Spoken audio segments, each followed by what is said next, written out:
Сәлеметсіздер ме, құрметті оқырмандар. Менің каналыма қош келдіңіздер. Менің есімім Канапина Құралай. Каналымнан алыстамаңыздар, қазақша видеоларды жаңартып шығарып отыратын боламын. Бүгінгі видеода мен біздің Бальзама Короткова компаниясының өнімдері жайлы және де өте маңызды ақпарат бергім келеді. Көп адамдар басында бальзамдарды енді ғана сатып алып, енді қабылдай бастағанда, әсіресе бұл ересек адамдарда да кездеседі, кішкентай балаларда да болуы мүмкін. Енді ішке қабылдай бастағанда 1-2 күннен кейін обострение байқалады. Обострение дегеніміз бұл қандай да бір ауруыңыздың ішінде отырған, созылмалы ауру болуы мүмкін, немесе жаңағы ОРВИ, ОРЗ тағысындағы сондай аурулар болуы мүмкін. Ол аурулардың ушығуы неден болады? Андрей Васильевич Коротковтың айтуы бойынша бальзамдар, ем қабылдай бастадыңыз, бальзамдарды. Осы бальзамдар ішке түсіп, өзінің әсерін бастаған кезде сіздің ағзаңызда бар ауруға барып, сол жерге жаңағы жетіп, өз емін, өзінің әрекетін бастайды. Сол кезде ауруларыңыз ушығып, шамалы дискомфорт пайда болып, ішіңізде бір ағзаларыңыз ауырып, солқылдап, сыздап деген сияқты сөйтіп ауруы мүмкін. Ондай кезде шошып, болды, мен бұл бальзамдарды қабылдамаймын, қайтадан ауырдым, одан сайын ауырып кетті дейтін әңгімелер айтылады. Өте көп клиенттер, партнерлар, пациенттер бальзамдарды алып, осындай обострение болған кезде шошып, болды, мен ішпей қойдым, осындай ауыртты деген әңгімелер айтады.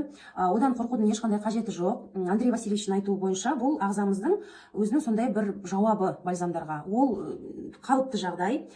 Біз өзіміздің енді үйреншікті жағдай деп те айтуға болады. Дәріханадан мысалы дәрі алып, бір жеріміз ауырса, сол дәріні іше қойып, сол жердің ауруын баса қойып үйреніп қалғанбыз. Бальзамдар басқаша әсер етеді.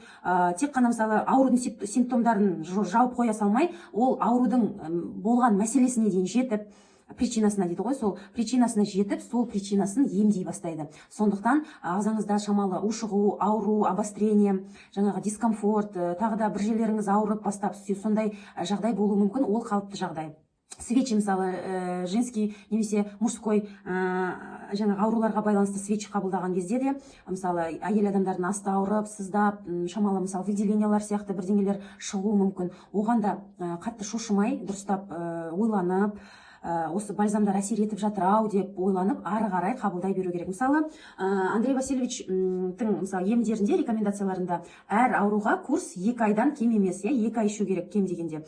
Бұның себебі неде?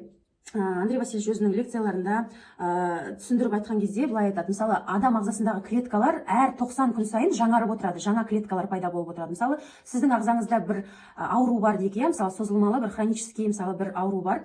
Сол кезде, мысалы, клеткаларыңыз, жаңадан клеткаларыңыз туды ма, ол анау ауруға, вирус, мысалы, ішінде ауру, паразиттар болсын, соларға тағы да шалдығып, бұл клеткаңыз сізде разрушаться етеді, қорытылады, былайша айтқанда. Бальзамдарды неге 2 ай, 3 ай қабылдау керек? Себебі бальзамдарды қабылдап бастап, ағзаңызды тазартып, жаңағы ауруды жойып бальзамдар, сіздің ағзаңызда жаңа, таза, сау клетка пайда болуына әсерін тигізеді. Сондықтан курс осылай 2 айдан 3 айға дейін болуы мүмкін. Одан да шошымау керек. Аптеканың химиялық заттарын олай ұзақ қабылдауға болмайды әрине, бірақ бұл бальзамдар табиғи болған соң, осындай курсы 2 айдан жоғары.